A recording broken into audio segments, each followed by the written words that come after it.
Hi, Jamila. How are you doing today? I'm well. How are you, Marnie? Doing well, thank you.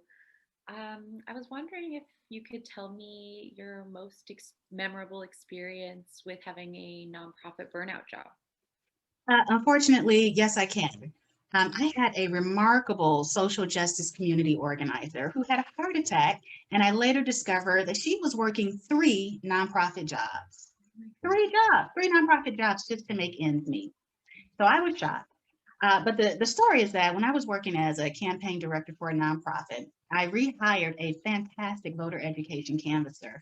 He was great at sharing information, providing information to the community, educating the community, and recruiting volunteers. She was just all around fantastic. The wage really was dictated by the grant that we received, and I was only able to pay our phone bankers on the low end $12 to $15 an hour. The canvassers made a little bit more at $17, $18 an hour. However, even though that wage isn't horrible, the hours were limited. Our canvassers only worked up to 20 hours a week, and the campaigns were super short term.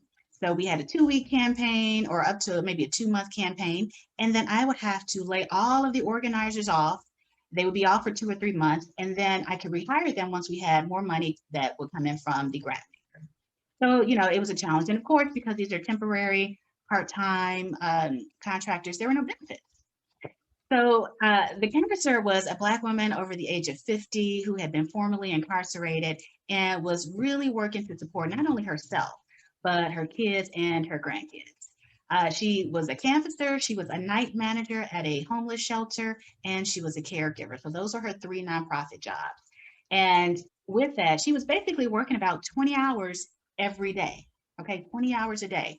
And I think that is what took a toll on her health. And that's how she ended up in the hospital having had a heart attack.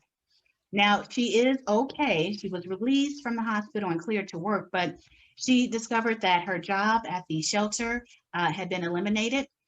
She knew that the job for my campaign was ending in a matter of 2 weeks, and she went into a depression. She was not only exhausted, but she was frustrated and expressed the idea that she really wanted to just have one job, one full time living wage job, so she can support herself and her family and not have to worry about finding that second or that third job.